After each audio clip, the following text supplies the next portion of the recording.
يا وجيه الدين والكرم ونصلي ونسلم على الرسول الكريم أما بعد فأعوذ بالله من الشيطان الرجيم بسم الله الرحمن الرحيم فاعتبروا يا أولي الأبصار قال النبي صلى الله عليه وسلم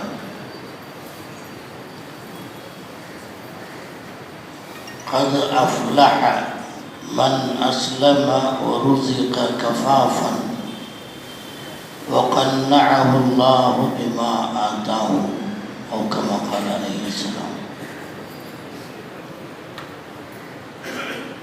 கண்ணியத்திற்கும் மிகுந்த மரியாதைக்கும் உரிய மூத்த வாக்கவிகளே, சங்கை மிகுந்த உலமாக்களே, பாசத்திற்குரிய பிள்ளைகளே, அஸ்ஸலாமு அலைக்கும் வரஹ்மத்துல்லாஹி.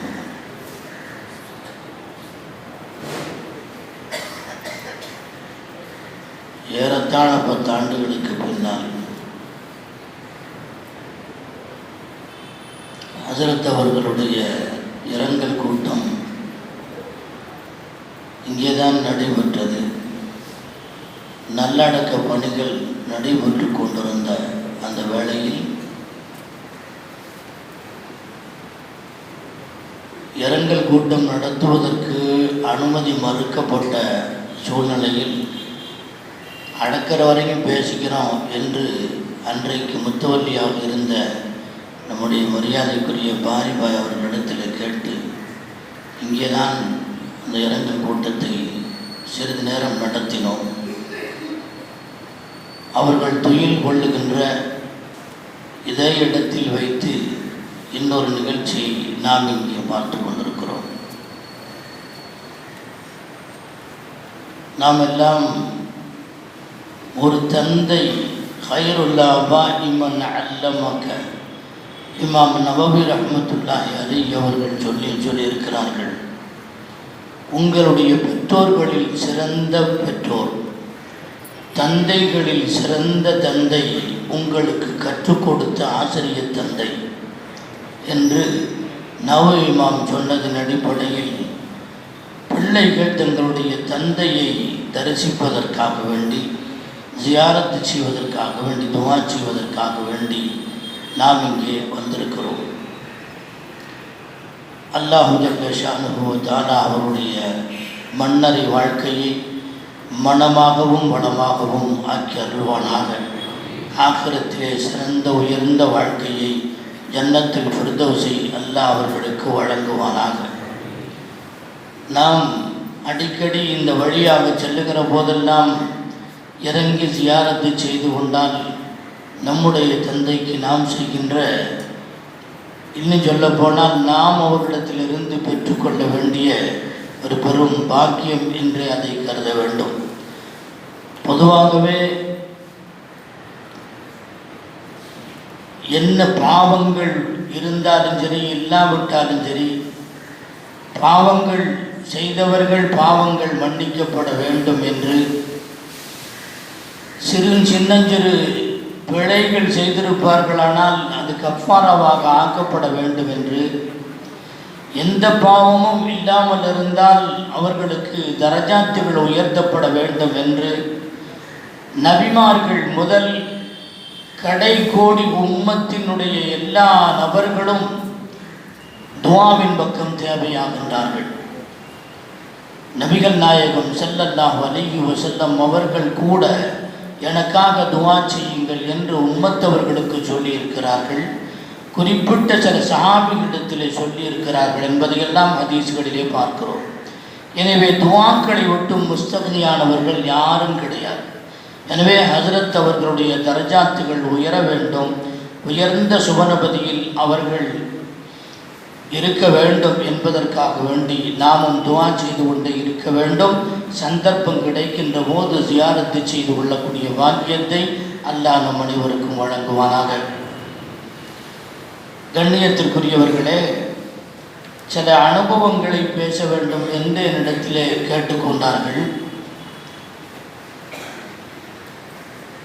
பக்கத்தில் இருந்து பார்க்கிற அனுபவம் ஒன்று, ஒரு மாணவன் என்கிற முறையிலே தூரத்திலிருந்து பார்க்கின்ற அனுபவம் ஒன்று. இந்த ரெண்டு அனுபவம் கிடைக்கப்பெற்றேன் என்பதை நான் இங்கே நினைவுபடுத்துகின்றேன். ஒரு ஆசிரியர் என்கிற முறையில் நான் அவர்களை அணுகிய காலம் ஒன்று, அவரிடத்திலே கல்வி கற்ற காலம் ஒன்று. அப்போதெல்லாம் ஓரளவுக்குத்தான் அவர்களை உணர முடிந்தது. எல்லா உஸ்தாதுகளைப் போல இவரும் ஒரு உஸ்தாத், ஆனால் நன்றாக எளிய நடையிலே கடினமான கருத்துக்களை கூட விளக்கி தருவார், பாசமாக பழகுவார் என்பன போன்ற சாதாரண கருத்துக்கள் ஓதுகிற காலத்திலே எனக்கும் இருந்தது. அப்பொழுதிலிருந்து ஹஜரத் அவரிடத்திலே ஒரு நெருக்கத்தை நான் பெற்றிருந்தேன். அங்கே முத்தவ்வல் வகுப்பு முடித்து சனது வாங்கி வெளியே செல்லுகிற போது ஹஜரத் அவர்கள் ஒரு வார்த்தை சொன்னார்கள். நாசர்கிட்ட ஜப்பார் ஹஜரத்துக்கு போய் நீ ஒரு தர்காஸ்து கொடு, நான் இங்கே உஸ்தாதாக வர்றேன் அப்படின்னு சொல்லு அப்படின்னு சொன்னாங்க. எனக்கு ரொம்ப பாரதூரமான விஷயம் ஒன்று உள்ளூர ஒரு பயம், வாக்கியத்தில் போய் உஸ்தாதாகும். சரின்ட்டு நான் மெதுவாக நகர்ந்துட்டு போயிட்டேன், சொல்லவே இல்லை. பக்கத்தில் போனால் கூட பயம், அதனால் சொல்லலை. 2 வருடங்கள் கழித்து கண்ணமங்கலத்திலே, அப்போதும் நூருல் இஸ்லாமிலே உஸ்தாதாக இருக்கிறேன். கண்ணமங்கலத்தில் ஒரு பயானுக்கு, வேலூருக்கு பக்கத்தில் ஒரு பயானுக்கு போயிட்டு அதற்கு சந்திக்கிறதுக்காக போனேன். அப்போவும் கேட்டாங்க, நான் சொன்னையா கேட்டாங்க. இல்லை அது பயமாக இருக்குது. ஒன்றும் பயமில்லை, சும்மா போட்டு வை அப்படின்னு சொன்னாங்க. சரின்னு ஒரு வகையாக தைரியமாக பக்கத்தில் போய் ஜப்பாரசத்து நாசர் அவங்க பக்கத்தில் போனேன். இப்படியே தலையை உயர்த்தி என்னன்னு கேட்டாங்க. ஒன்று இல்லைன்ட்டு வந்துட்டேன். அப்படி ஒரு பயம் இருந்தது. அடுத்த ஆண்டு அதே கண்ணமங்கலத்திலே 12 நாட்கள் தொடர் பயான் நிகழ்ச்சிக்காக வேண்டி சென்றிருந்த போது இடையிடையே ஹஜரத் அவர்களை சந்திப்பதற்கு போனேன். அப்போதும் நினைவுபடுத்தினார்கள். நான் ஹஜரத்திடத்திலே சொன்னேன், இப்போது நான் இருக்கக்கூடிய ஸ்தாபனம் நான் ஓதிய இடம், அதனால் அங்கே என்னுடைய உஸ்தாத் அந்துஷுக்கூர் ஹஜரத் அவர்கள் என்னை கொண்டு சென்று அங்கே அமர்த்தி இருக்கிறார்கள், அங்கிருந்து வருவதற்கு எனக்கு மனமில்லை என்று சொன்னேன். அதனால் தான் சற்று தயக்கமாக இருக்கிறது. 2வது, ஜப்பார் ஹஜரத்தை பார்த்து இந்த விஷயத்தை சொல்லுவதற்கு ஏதாவது உனக்கு தைரியம் எப்படா வந்துச்சு என்று கேட்டுவிட்டால் என்ன செய்வதென்றெல்லாம் தயங்கி கொண்டு தான் நான் பின்தங்கி விட்டேன் என்று சொன்னேன். இப்போ ஹஜரத் அவர்கள் சொன்னார்கள், எதுக்கும் ஒரு மனு போட்டு வைக்கிறதுல உனக்கு என்ன நஷ்டம், அதெல்லாம் தைரியமாக போடு என்று சொன்னார்கள். அந்த நேரத்தில் ஒரு கடிதத்தை கொடுத்து விட்டு வந்தேன். அப்போதே அவர்கள் சொன்னார்கள், இன்றைக்கு இல்லாவிட்டாலும் இன்ஷா அல்லாஹ் பின்னொரு காலத்திலே அது பயன்படும் என்று சொன்னார்கள். அல்லாஹ் பல்வேறு சூழ்நிலைகளை மாற்றினான். அதே கமாலுத்தீன் ஹஜரத் அவர்கள் அங்கே நாசராக வந்தார்கள். வந்த அடுத்த வருடமே என்னை அவங்க அழைத்தார்கள். அவருடைய நசாரத் என்பதனாலே அங்கே நான் ஒரு வரட்டு தைரியத்திலே நான் அங்கே சென்றேன். இருந்தாலும் ஒரு பயம், வாக்கியத்தில் போய் பாடம் நடத்துகிறதா, அது நம்மளால் முடியுமா, ஏதாவது ஆகிப்போச்சுன்னா என்ன செய்கிறது, பல நாட்கள் உழற்றி கொண்டே இருந்தேன். அல்லாஹ்வுடைய கிருபையினாலே ஹஜரத் அவர்கள் ஒரு ஆறுதலை சொல்லி எனக்கு சில தைரியங்களை எல்லாம் சொல்லி அங்கே சில கிதாபுகளை எனக்கு போட்டார்கள். என்னை உயர்ந்த நிலையிலே கொண்டு வந்து பார்க்க வேண்டும் என்றும் விரும்பினார்கள். அவருடைய நசாரத்தும் முடிந்தது. ஏறத்தாழ 16 ஆண்டு காலங்கள் அவர்களுடன் நான் இருந்தேன். பக்கத்திலேயே இருக்க சொல்லுவார்கள். என்னுடைய ரூமுக்கு அடுத்த தொட்ட ரூம் அவருடைய ரூம். அந்த ரூமில் தான் இருப்பேன். ஏதாவது ஒன்று என்று சொன்னால் அவர்கள் பக்கத்திலே சென்று என்ன வேண்டும் என்று கேட்க வேண்டும் என்று சொல்லுவார்கள். ஆனால் என்னுடைய சோம்பேறித்தனம் ஒன்றும் அவ்வளவாக கவனித்து கொள்ள மாட்டேன். ஆனால் தகல்லுப் இல்லாமல் அவரிடத்தில் ஓதுகிற காலத்திலேயே சற்று யதார்த்தமாக பேசக்கூடிய பழக்கம் எனக்கு இருக்கும். அதில் திட்டு வாங்கிவேன். திட்டுனா பெருசாக நினைக்க மாட்டேன். அவன் கடுமையாக கோவப்படுவான். புடக்கான பேரை அப்படிம்பாங்க, லூசுப்பாங்க, சோம்பேறிம்பாங்க. இந்த மாதிரி சில வார்த்தைகள் அவங்களுக்கு செல்ல வார்த்தைகள் எனக்கு முன்னாலே சொன்னவர்கள் சொன்னார்களே, அதை ஒரு துவாவாகத்தான் மாணவர்கள் ஏற்றுக்கொள்வார்கள். அப்படியெல்லாம் பேசுவார்கள். நானும் சில சமயத்திலே அவர்களிடத்தில் அவங்க ஊர் பாஷையில் அதில் எடுத்துட்டு ஓடுறிய அப்படின்னு இந்த சித்தைங்களோட பாஷையில் சொல்லுவேன். உடனே அவங்க கோயம்புத்தூர் பாஷையை கிண்டல் பண்ணி ஏனுங்க எப்படிங்க அப்படின்னு அந்த மாதிரி பாஷையிலே பேசுவாங்க. இப்படியெல்லாம் தக்கல்லுப் இல்லாமல் பேசி பழக்கப்பட்ட ஒரு காலம் அது மாணவ பருவம்.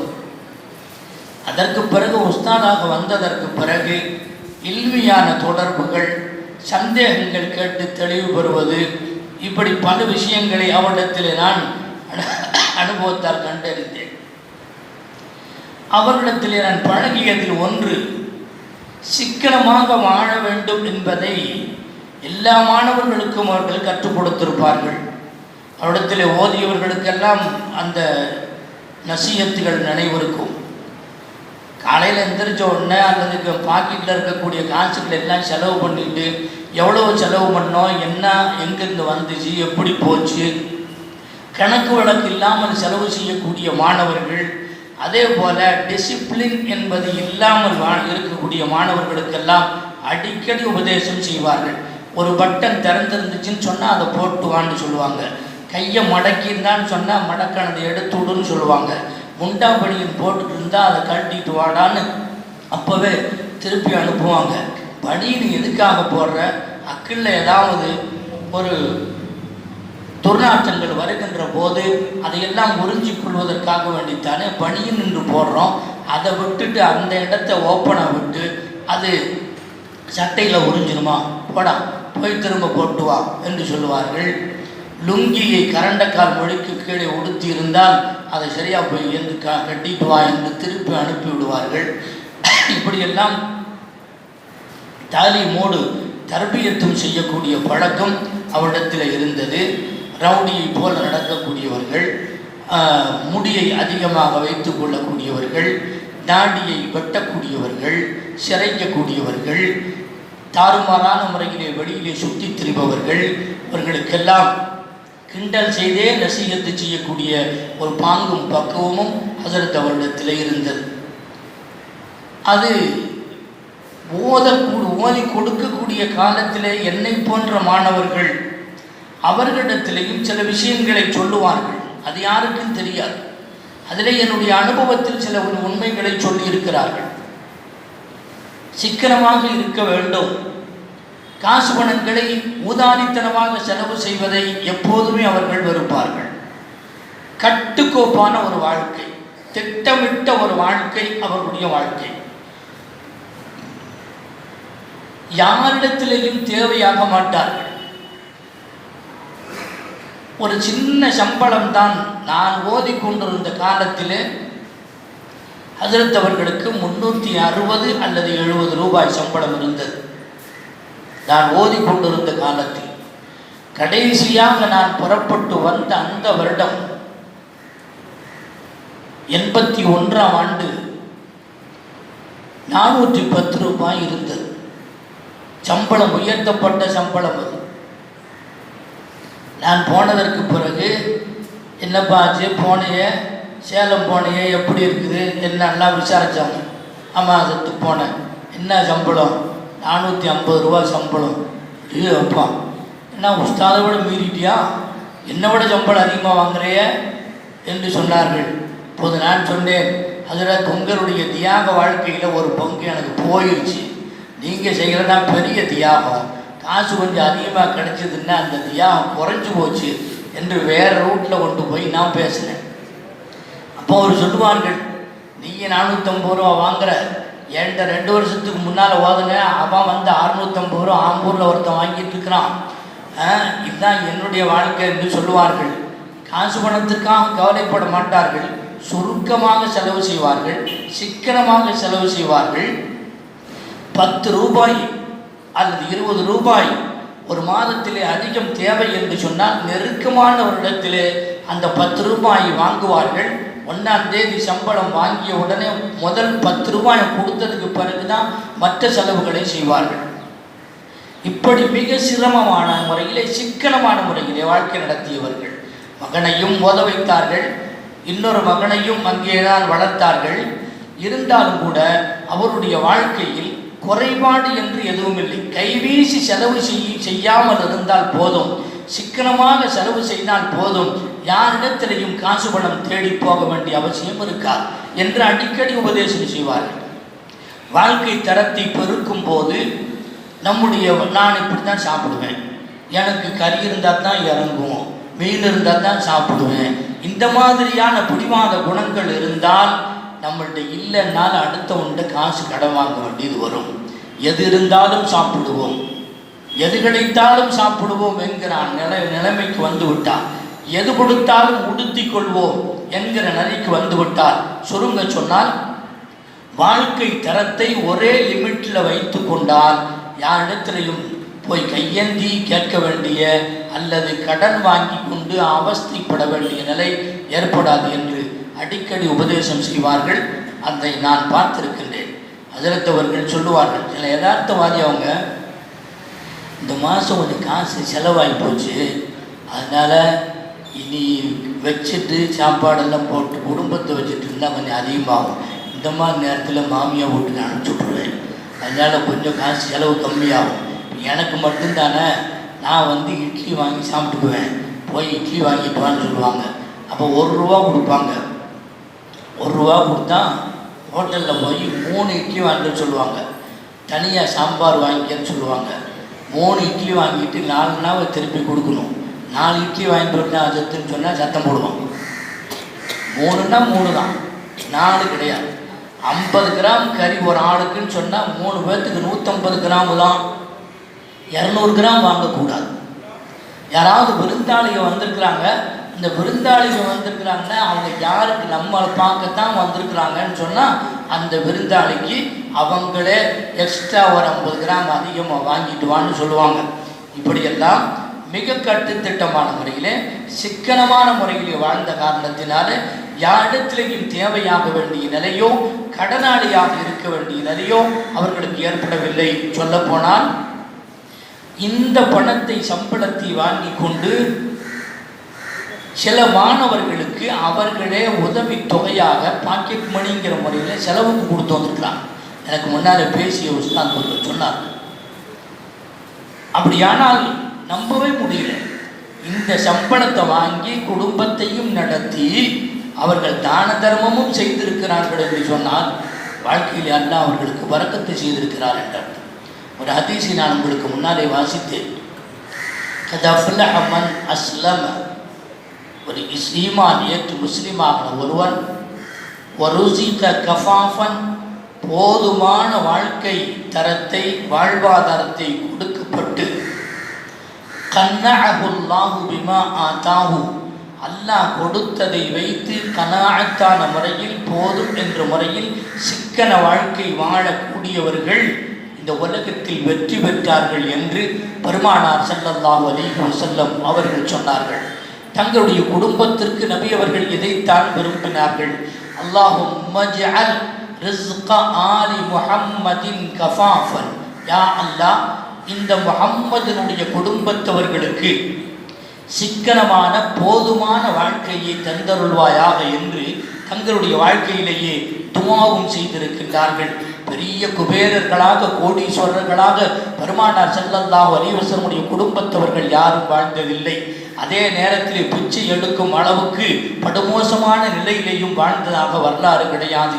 நடுத்தரமான நிலையிலே சிக்கனமான வாழ்க்கையை அந்த குடும்பம் கடைபிடித்திருக்கிறது என்பதை பார்க்கிற போது பெருமானார் ஸல்லல்லாஹு அலைஹி வஸல்லம் அவருடைய துஆவும் அவருடைய வாழ்க்கையும் ஒத்திருக்கிறது. அந்த சுன்னத்தை தான் கமாலுத்தீன் ஹஜ்ரத் அவர்கள் நடத்தி கொண்டிருந்தார்கள் என்று நான் சொல்லுவேன். இதை பல முறையிலே நான் அனுபவத்திலே பார்த்திருக்கின்றேன். ஒரு முறை எல்லோரும் தொழுகை நேரம் வருகிற போது ஒது செய்வதற்காக வேண்டி போகும். அப்போ ஒரு 2 பாத்ரூம்லையும் ஆள் இருக்கிறாங்க. பாத்ரூமில் ஹஜ்ரத் ஒது செஞ்சுட்டு இருக்கிறாங்க. நான் ஒது செய்கிறத நான் பார்த்துட்டு இருக்கிறேன். நான் சாதாரணமாக பைப்பை தெரிய விட்டு ஒது செஞ்சிருக்கிறேன். ஹஜ்ரத் ஒரு மக்கு எடுத்து அதில் தண்ணியை பிடிச்சி இந்த கையால் ஊற்றி அந்த கையால் கழுவி ஒது செஞ்சுட்ருக்குறாங்க. சிரமமாகவும் இருக்குது. இந்த பக்கம் அந்த பக்கம் விழுந்துருவாங்களோங்கிற மாதிரி குடிஞ்சிட்டு உதவு எடுத்துட்டுருக்குறாங்க. இப்போ நான் சொன்னேன், ஹஜ்ரத் தண்ணியை தெரிய விட்டு உதவு எடுக்கலாம்ல, ஏன் இப்படி சிரமப்படுறீங்களேன்னு சொன்னேன். நல்லா சொல்லு, எதில் தண்ணி அதிகமாக செலவாகும்? இல்லை, அதில் தான் செலவாகும். அப்போ வலவுக்குந்தானா சக்தி நகரின் ஜாரின்னு இருக்கல்ல, ஓடுகின்ற ஆற்றங்கரையின் ஓரத்தில் அமர்ந்து நீ உதவு செய்தாலும் சிக்கனமாக தண்ணீர் எடுத்து உதவு செய்ய என்று பெருமானார் ஹதீஸ் வந்திருக்கல்ல. அது மாதிரி தண்ணியில் ஒழுகினாலும் தண்ணியில் நமக்கு தேவையானது இந்த 2 கப்பு. அந்த 2 கப்பை மட்டும் பிடிச்சி செஞ்சால் தான் இஸ்ராஃப் இல்லாமல் உதவு செய்ய முடியும். தண்ணி தான் வருதுன்னு சொல்லி திரி விட்டு உதவு செஞ்சோம்னா ஒரு பக்கெட் தண்ணியில் உதவு செய்ய வேண்டியது வரும். அது ரசூலுல்லாஹ் குளிக்கிற அளவு என்று சொல்லுவார்கள். இப்படி காசு பணங்கள் அதிகமாக இருந்தாலும் சரி, பொருள்கள் அதிகமாக இருந்தாலும் சரி, இஸ்ராஃபாக செலவு செய்யக்கூடாது என்பதுதான் அவர்களுடைய கொள்கையாக இருந்தது. வாழ்க்கை தரமும் அப்படித்தான் இருந்தது. உணவு முறையாகட்டும், நடைமுறைகளாகட்டும் சிக்கனத்தை பிடித்திருந்தார்கள் ஹஜ்ரத் பெருந்தகை அவர்கள். இன்னொரு விஷயம், ஹஜ்ரத் அவர்களிடத்திலிருந்து நாம் படிப்பினை பெற வேண்டிய ஒன்று, முத்தானா அதிகமாக செய்வார்கள். சும்மா இருக்க மாட்டாங்க. நம்ம சோம்பேறித்தனமாக இருக்கிறவங்கள பிடிக்காத ஹஜ்ரத். அவங்களுடைய திட்டி பேசக்கூடிய வார்த்தைகளில் ஒன்று அட சோம்பேறி அப்படின்னு சொல்லுவாங்க. சோம்பேறின்னு சொன்னாலே கமாலுத்தீன் ஹஜ்ரத் ஞாபகம் வர்ற மாதிரி சோம்பேறிங்கிற வார்த்தையை அதிகமாக சொல்லுவாங்க. இந்த சோம்பேறித்தனம் அவர்களுக்கு பிடிக்காது. காலையிலே தூங்குவது அவர்களுக்கு பிடிக்காது. அது தரித்திரியம் பிடிக்குன்னா தூங்கக்கூடாது அப்படி என்று காலை தூக்கம் என்றால் சுபுகு தொழுததற்கு பிறகு வேகமாக போய் சில பேர் படுத்துருவாங்க. அந்த காலை தூக்கம் இருக்கிறதே அது தரித்திரியம் என்று எனக்கு நசீகத்தை செய்தார்கள். இன்றைக்கும் நான் அதை கடைபிடித்து வருகின்றேன். அவங்களும் தூங்க மாட்டாங்க. டைம் வரும்போது தான் தூங்குவாங்க. அதுவரை கித்தாபை பார்ப்பான். ஒரு முறை ட்ரெயினில் பயணத்தில் போயிட்டு இருக்கும்போது கொஞ்சம் தூரம் உட்காந்துட்டே இருக்கிறாங்க. ஹஜ்ரத் சடைஞ்சிருப்பாங்களேண்டு ஹஜ்ரத் படுத்துக்கலாமல்ல, பெட்டை விரிக்கவான்னு கேட்டேன். மணி என்னாச்சு? 9:50 ஆச்சு. 10 நிமிஷம் பொறுக்கட்டும், 10 மணிக்கு தான் படுக்கணும் அப்படிம்பாங்க. அந்த டைமுக்கு முன்னால் படுக்க மாட்டாங்க. பசி வர்ற டைமுக்கு தான் சாப்பிடுவாங்க. அதுக்கு முன்னாலேயும் சாப்பிட மாட்டாங்க. கிடைக்குதுங்கிறக்காக கண்ட நேரத்துலையும் எடுத்து சாப்பிடவும் மாட்டாங்க. 10 நிமிஷம் இருக்குது பொருள் என்று சொல்லுகிறார்கள். அதற்கு பிறகு 10 மணி ஆனதற்கு பிறகு தான் படுக்கின்றார்கள். மாணவர்கள், உலமாக்கள் நம்முடைய நேர கட்டுப்பாட்டை அமைத்துக் கொள்வதில் ஹஜ்ரத் அவர்கள் நமக்கு ஒரு ரோல் மாடலாக இருக்கிறார்கள் என்பதை உங்களிடத்திலே சொல்லுகின்றேன். முத்தாலா என்பது நான் எல்லாம் ஆச்சரியப்பட்டிருக்கிறேன். என்னிடம் கித்தாபு எத்தனை தடவை தான் பார்க்கறது, திரும்ப திரும்ப பார்க்கணுமா, பார்த்தது தானே என்று நாம் இருப்போம். ஆனால் ஹஜ்ரத் அவர்கள் எத்தனை முறைகள் அந்த கித்தாபை நடத்தி இருந்தாலும் மீண்டும் ஒரு முறை பார்த்து விட்டு தான் பாடத்துக்கு போவார்கள். சொல்லுவார்கள், கித்தாபை பார்க்காம பாடத்துக்கே போகக்கூடாது. ஏன்னா நாம் விளங்கியிருப்போம் ஒரு கோணத்தில், மாணவன் வேறொரு கோணத்தில் கேள்வி கேட்பான். அப்போ சிக்கிடுவோம், பதில் சொல்ல முடியாமல் திணறுவோம். நல்ல தரவாக ஒரு விஷயத்தை விளங்கிட்டா எந்த கோணத்தில் கேள்வி கேட்டாலும் நம்மள்கிட்ட பதில் வந்துடும். எந்த கோணத்தில் கேள்வி கேட்டாலும் பயப்பட வேண்டியதே இல்லை. இதுக்கு மேலே அவன் கேட்க முடியாது. எப்போ நாம் அந்த ஆயத்தை, அந்த ஹதீஸை, அந்த கிதாபினுடைய கருத்தை தரவா வழங்கிட்டோம்னா வேற மாதிரி எந்த கேள்வி வந்தாலும் சரி அந்த கேள்விக்கு பதில் சொல்ல முடியும். அரைகுறையாக விளங்கணும்டா, முத்தானா செய்யாமல் போனோம்டா, அவன் கேட்குற கேள்விக்கு பதில் சொல்ல முடியலன்னு பொய் சொல்ல வேண்டியது வருமா? உண்மை அதுதான். முதரிசுகளுக்கு நன்றாகவே தெரியும். எதையாவது சிக்கலான கேள்விகள் வருகிற போது எப்படா இதிலிருந்து தப்பிக்கிறதுன்னு சொல்லி முதரிசுகள் நினைக்கக்கூடிய நிலை உண்டு. அதை ஹஜ்ரத் அவர்கள் சொல்லுவார். அதனால முத்தானா செய்வார்கள். பாட நூல்கள் கிதாபுகளாக இருந்தாலும் சரி முத்தானா செய்வாங்க. அல்லாத நூல்களாக இருந்தாலும் சரி அதையும் பார்ப்பாங்க. சில தமிழ் புத்தகங்களையும் பார்ப்பார்கள். குறிப்பாக கருத்துள்ளது, ஆபாசங்கள் உள்ளது பார்க்க மாட்டாங்க. இந்த முத்தாரம் மாதிரி உள்ள நல்ல கருத்துக்கள் அடங்கிய வைகள் இருந்தால் அதை மட்டும் பார்ப்பார்கள். கண்ட புஸ்தகங்களை, நாவல்களை, கதைகளை எல்லாம் பார்க்க வேண்டாம் என்று தடுப்பார்கள். கண்ணியத்திற்குரிய ஹஜ்ரத் அவர்களுடைய இந்த போக்கு மாணவர்களுக்கு, உலமாக்களுக்கெல்லாம் படிப்பனையாக அமைந்திருக்கிறது. இந்த காரணத்தினாலே சொல்லுகின்றேன், இந்த முத்தானா அவனுடைய ஆர்வம் அவரிடத்திலிருந்து நான் பெற வேண்டிய ஒன்று. அந்த வயசில் கூட கடைசியாக பாக்கியாத்தில் இருக்கிற சமயத்தில் எப்போ போனாலும் கிதாபு கையமாக இருப்பாங்க. நமக்கு அந்த அளவுக்கு முத்தானா அவனுடைய ஆர்வம் இல்லை. அவங்கள பார்க்கும்போது நமக்கு ஆர்வம் மீண்டும் பிறக்கும். உண்மையிலேயே சொல்லுகிறேன், ஹஜ்ரத் அவர்கள் போனதற்கு பிறகு எனக்கு முத்தாலாவுடைய ஆர்வம், கிதாபை பார்த்து ஆய்வு செய்து அறிய வேண்டும் என்கிற ஆர்வம் குறைந்தே போய்விட்டது. அப்படி பக்கத்தில் ஒரு ஆள் இருக்கும்போது தான் அது அவனுடைய ஆர்வம் நமக்கு பிறக்கிறது. அவங்களும் சும்மா இருக்க மாட்டாங்க, எதையாவது ஒன்று நோண்டிகிட்டே இருப்பாங்க. இது என்ன, இதை பாரு, இதை பாரு, இது என்ன நினைக்கிறீங்க, இந்த கருத்துக்கு என்ன, இந்த ஆயத்துக்கு என்ன கருத்து, இப்படியெல்லாம் கேட்பார். நானும் அவ்வப்போது கேட்பேன்.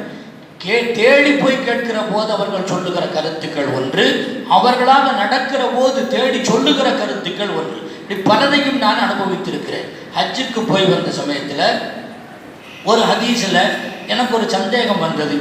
அதில் ஹதீஸில் 2-3 ஹதீஸ் வருது. ஹாஜிகள் வருகின்ற போது அவங்கள்ட்ட முசாஃபஹா செய்யுங்கள், இதான் லக்கீத்தும் அப்படிங்கிற வார்த்தை தான் வருது. நீங்கள் அவர்களை சந்தித்தால் முசாஃபஹா செய்யுங்கள் அப்படின்னு தானே வருது. ஆமாம், என்ன உனக்கு சந்தேகம்னு கேட்டாங்க. அப்போ சந்திச்சால் அப்படின்னு தானே வருது, சந்திக்கணுமா என்று கேட்டேன். ஒருத்தர் போயிட்டு இருக்கிறோம், அவரும் வந்துட்டாரு, நம்மளும் முன்னால் போயிட்டா சந்திப்பு ஏற்பட்டுருச்சு, அஸ்ஸலாமு அலைக்கும். இப்படி முசாஃபாவா அல்லது ஹாஜி வந்திருக்கிறார்கள் என்பதை கேள்விப்பட்ட உடனே நாம போய் அவரிடத்திலே முசாஃபஹா செய்து சந்திப்பதா என்ற போது இதா லக்கீத்தும்னு வந்திருக்குது. இது சில அவர்கள் சொன்ன பதில் லாக்கைத்தும் என்று சொன்னார். அதில் ஒரு அலிஃபு அதிகமாச்சுன்னு சொன்னால், நீங்கள் ஒருவரை ஒருவர் பரஸ்பரம் சந்தித்து கொண்டால், அவரும் வர்றாரு உங்களை சந்திக்கணும்ண்டு, இவரும் வர்றாரு உங்களை சந்திக்கணும், இப்படி ஒருவரை ஒருவர் சந்தித்துக் கொள்வது என்ற வார்த்தை வேறு. லக்கிய என்ற வார்த்தை இருக்கிறது, ரெண்டுக்கும் பயன்படுத்தப்பட்டாலும் இந்த இடத்துல நீங்க போய் சந்திக்கிறதுன்னு அர்த்தம் என்று சொன்னார்கள். அப்ப சந்திக்கணும்னு தெரியுது. சரி, அப்பொழுது அடுத்த கேள்வி நான் கேட்கின்றேன், முசாஃபஹா செய்யுங்கள் என்று தானே வருகிறது, முஆனகா செய்யணுமா என்று கேட்டேன். முசாஃபஹாவோட சேர்ந்தது முஆனகா, ஹதீஸில் வந்திருக்கிறது முசாஃபஹா தான். அப்போது என்னுடைய கருத்து அப்படின்னு ஹஜ்ரத் சொல்லுவாங்க. இந்த மாதிரி ஹதீஸுகளை எல்லாம் பார்க்கும்போது அவங்களுக்கு தனிப்பட்ட சில கருத்துக்கள் இருக்கும், அதை சொல்லுவார்கள். நான் என்ன நினைக்கிறேன், நீண்ட தூரத்திலிருந்து வந்திருக்கிறாங்க அப்படின்னா ரசூலுல்லாஹ் முஆனகா செய்கிற பழக்கம் இருக்குது. ஜாஃபர் இப்னு அபீ தாலிப் வந்தாங்க, தூரத்திலிருந்து வந்தாங்க. பெருமானார் ஸல்லல்லாஹு அலைஹி வஸல்லம் அவர்கள் கட்டி இருந்த கீழங்கியை இழுத்து கொண்டு வேகமாக சென்று அவர்களிடத்திலே ஆலிங்கனம் முஆனகா செய்தார்கள் என்று ஹதீஸ் வருது இல்லையா. அது பயணத்திலிருந்து புறப்பட்டு வரும்போது முஆனகா செய்கிறது ஒரு சுன்னத்து. அதே சமயத்தில் ஹஜ்ஜிலிருந்து வர்றதும் பயணம்தான். முடியாத கட்டத்தில் முசாஃபாவோடு நிறுத்திக்கிங்க. கூட்டம் அதிகமாக இருந்தால், கூட்டம் அதிகமாக இல்லைன்னு சொன்னால் முஆனகா செஞ்சுக்குங்க என்று 2 கருத்தையும் சொன்னார்கள் கமாலுத்தீன் ஹஜ்ரத் அவர்கள். இன்னொன்றை நான் கேட்டு, அதே ஹதீஸில் ஹத்தா எதுகுல பைத்த ஹூண்டு வருது, அவங்கள்ட்ட நீங்கள் வஸ்தக்ஃபிரு, அவங்கள்ட்ட போய் இஸ்திக்ஃபார் செய்ய தேடுங்க, பாவ மன்னிப்பு செய்ய சொல்லுங்க. அவங்க துவா கேட்பாங்க. எப்போன்னு சொன்னால் அவருடைய வீட்டில் நுழைவதற்கு முன்னால் நீங்கள் துவாவை கொண்டு வசிய செய்ய. ஏன் வீட்டுக்கு முன்னால்? சில ஹதீஸில் 40 நாள் ஹாஜிகளுடைய துவா ஏற்றுக்கொள்ளப்படும்னு வருது. சில பேர் 40 நாளுங்கிறாங்க, சில பேர் 6 மாதங்கிறாங்க, சில பேர் 90 நாள் அப்படிங்கிறாங்க. அப்படின்னு ஒரு சந்தேகத்தை கேட்டேன். அவர்கள் சொன்னார்கள், ஹதீஸுகள்லாம் சரிதான், இதில் கம்மி எதுவோ அதை நம்ம எடுத்துக்க வேண்டியது. இந்த 3 மாதம் 6 மாதங்கிறதெல்லாம் எல்லாத்துக்கும் சேர்ந்து ஒரு கருத்து எனக்கு என்ன விளங்குதுன்னா, ஒரு ஹஜ்ஜிலிருந்து வந்த உடனே அதே அல்லா அல்லா அல்லாங்கிற சிந்தனையே இருப்பான். தொழுகை, பள்ளிவாசல் வாங்க சொன்ன உடனே போகணும், சுன்னத் தொழுகணும், அல்லா அல்லா அல்லாண்டு அதே நினைவில் இருப்பான். சில பேர் வீட்டுக்கு வந்தோடனே அதை மறந்துடுவான். சில பேருக்கு 40 நாள் வரைக்கும் நீடிக்கும், சில பேர்த்துக்கு 3 மாதம் வரை இருக்கும். சில பேர் அதே ஹஜ்ஜனுடைய சிந்தனையில் 6 மாதமெல்லாம் இருப்பாங்க. இனி எப்போ போவோமோன்ட்டு அடுத்த வருஷத்தை எதிர்பார்த்துட்டு இருப்பாங்க. அந்த மாதிரி பல பேர் இருப்பாங்க. ஆகையினால இதனுடைய மையக்கருத்து என்னவென்று சொன்னால், ஹஜ்ஜிலிருந்து வந்ததற்கு பிறகு அல்லாஹ்வுடைய சிந்தனையோடு இருக்கக்கூடியவரிடத்திலே துஆ செய்ய சொன்னால் உடனடியாக அல்லாஹ் கபூல் செய்வான். அது ஒருத்தருக்கு வீட்டுக்குள்ளே நுழையிறதுக்கு முந்தைய அவர் ஃபீ சபீலில் ஹஜ்ஜினுடைய பயணத்தில் இருக்கிறதுனால ரசூல் ஸல்லல்லாஹு அலைஹி வஸல்லம் அவங்க சொன்னாங்க, வீட்டில் நுழையிறதுக்கு முந்தி அவங்கள்ட்ட ஃபீ சபீல் இருக்கும்போதே துஆ செய்ய சொல்லுங்க. இது ரொம்ப நல்லது. தவறுச்சுன்னு சொன்னால், அடடா தவறி போச்சேன்னு சொல்லி கவலைப்படாத. 40 நாள் டைம் இருக்குது, இன்னும் அவருடைய சிந்தனைகள் அல்லாஹ்வுடைய சிந்தனைகள் இருக்கிற வரை அவருடைய துஆ கபூலாகும் என்று ஒரு பொதுவான கருத்தை சொன்னார்கள். இது பல ஹதீஸ்களுக்கும் பொதுவான கருத்து சொல்லுவார்கள். அந்த கருத்துக்கள் சில நேரத்திலே முன்னோர்கள் எழுதிய கிதாபுகளில் இருக்கும், சிலதெல்லாம் இருக்காது. ஹஜ்ரத் அவர்கள் தங்களுடைய சார்பாக இது போன்ற பல கருத்துக்களை சொல்லி இருக்கின்றார்கள். நானும் அனுபவப்பட்டிருக்கின்றேன். ஹதீஸை பொறுத்தவரையிலும் சரி, துறை சார்ந்த கிதாபுகள் சம்பந்தப்பட்டதாக இருந்தாலும் சரி, அவைகளை எல்லாம் பார்க்கிற போது ஹஜ்ரத் அவர்கள் ஒரு தனிப்பட்ட ஒரு ஆய்வு ரீதியான கல்வியை அவர்கள் பெற்றிருந்தார்கள். அதைத்தான் மற்றவர்களுக்கும் சொன்னார்கள். கிதாபுகளை பாருங்கள், படித்து ஆய்வு செய்து விளங்குங்கள். ஒரு அவர்களுடைய நாட்டு பாஷையிலேயும் சொல்வார்கள், கூமட்ட மாதிரி விளங்குவார்கள். விளங்கிறது தரவா விளங்க வேண்டும் என்று அவர்கள் அடிக்கடி சொல்லுவார்கள். இப்படி முத்தாலாவுடைய ஆர்வத்தை ஊட்டியவர்கள் அவர்கள். அவரிடத்திலே கல்வி கற்றவர்கள் இன்றைக்கு தமிழகத்தினுடைய நானா பக்கத்திலேயும், ஆந்திரா, கர்நாடகா, கேரளாவினுடைய பல பாகங்களிலேயும் கிதாபுகளை முத்தாலா செய்து கொண்டிருப்பதை நாம் கேள்விப்படுகின்றோம். ஹஜ்ரத் அவருடைய ஃபைஸ் என்றுதான் நாம் அதை சொல்ல வேண்டும். அவர்கள் மூலமாக பலன் பெற்ற பல்லாயிரக்கணக்கான உலமாக்கள் இன்றைக்கும் சேவை செய்து கொண்டிருக்கின்றார்கள். பல பேர் நம்மை விட்டும் கடந்தும் சென்று விட்டார்கள். கண்ணியத்திற்குரியவர்களே, அவரிடத்திலிருந்து நாம் படிப்பினை பெற்றுக்கொள்ள வேண்டும். கடைசி வரையும் முத்தாலாவை விடவே கூடாது. இன்றைக்கு உலமாக்களை பொறுத்தவரையில் அதில் சன்னமாக குறைந்து கொண்டே வரக்கூடிய சூழ்நிலைகள். நம்முடைய முன்னோர்களுடைய கருத்துக்களை ஹஜ்ரத் அவர்கள் அடிக்கடி சொல்வார்கள். முஹம்மது ரஹ்மத்துல்லாஹி அலைஹி பற்றி தெரியுமல்ல, 17 தடவை ஒரு ராத்திரியில் எந்திரிச்சு விளக்கு அணைச்சாங்கண்டு. அதாவது ஒரு அந்த சம்பவம் என்னென்னா, ராத்திரியில் ஒருத்தர் அவருடைய மாணவர் சொல்லுகிறார், நான் அவர்களை பார்த்தேன் 17 முறை எழுந்து விளக்கை பற்ற வைத்து கிதாபை பார்ப்பார்கள், தூக்கம் வருகிற போது படுத்து விடுவார்கள் என்றால் 17 தடவை எழுந்திருச்ச கிதாபை பார்க்கக்கூடிய ஆள் நல்ல ஆழமான டீப் ஸ்லீப்பிங் அவருக்கு கிடைச்சிருக்குமான்னு பாருங்கள். ஆழமான நான் ஸ்டாப் உறக்கம், அப்படி தான் தூங்கணும்னு நம்ம சொல்கிறோமே. 17 முறை எழுந்திருந்தால் எப்படி தூங்கியிருப்பார்கள் என்று பாருங்கள். பகல் தூக்கமே கிடையாது. இங்கே முடித்தா அங்கே, அங்கே முடித்தா இங்கே. இமாம் ஷாஃபி ரஹ்மத்துல்லாஹி அலைஹி சொல்கிறாங்க, எல்லா இடத்துக்கும் தரிசுக்கு போகிறீங்க, எங்களுக்கு வாங்கன்னு சொல்லி. இல்லை, எனக்கு நேரம் இல்லை அப்படின்னு சொல்லும்போது, நீங்கள் குதிரையில் போகிறீங்கல்ல, இந்த தரிசம் முடிச்சுட்டு அந்த தரிசுக்கு போகும்போது இடைப்பட்ட இடத்துல உங்களுடைய இந்த குதிரை கடிவாளத்தை பிடிச்சிட்டு நான் வர்றேன், அந்த சமயத்தில் வண்டி ஓடிட்டு இருக்கும்போது ஏதாவது சொல்லிடுங்க. அதை நான் கேட்ச் பண்ணிக்கிறேன் என்று இமாம் முகமது ரஹ்மத்துல்லாஹி இடத்திலே ஷாஃபி இமாம் அவர்கள் கேட்டு கற்றிருக்கிறார்கள் என்று சொன்னால் இல்மனுடைய தேட்டம் இதையெல்லாம் அவர்கள் நினைவு கூறுவார்கள். அவர்கள் மாணவர்களுக்கும் நசீகத்து செய்வார்கள். அடிக்கடி முத்தானா செய்யுங்கள். முத்தானா என்பது கிதாபுகளை பார்க்கிற பழக்கம் உலமாக்களுக்கு ஒரு நீங்காத கடமையாக இருக்கிறது. எனவே ஹஸரத் அவர்களிடத்திலிருந்து நாம் படிப்பினை பெற்றுக்கொள்வோமாக. அல்லாஹு ஜல்ல ஷானுஹு வ தஆலா அவர்களை பின்பற்றி வாழக்கூடிய தௌஃபீகை நம் அனைவருக்கும் தந்தல் புரிவானாக. சிக்கனமான வாழ்க்கையை மேற்கொள்வதற்கும் கிதாபினோடு தொடர்புள்ள ஆலிம்களாக இருப்பதற்கும் ஹஸரத் அவர்களுடைய பொருட்டினால் அல்லாஹ் நமக்கு பரக்கத்து செய்வானாக. ஹஸரத் அவர்களுடைய மன்னரையை பிரகாசமாக்கி வைப்பானாக. ஆமீன். வ ஆஃபிரு தஅவானா அல்ஹம்துலில்லாஹி ரப்பில் ஆலமீன். அஸ்ஸலாமு அலைக்கும்.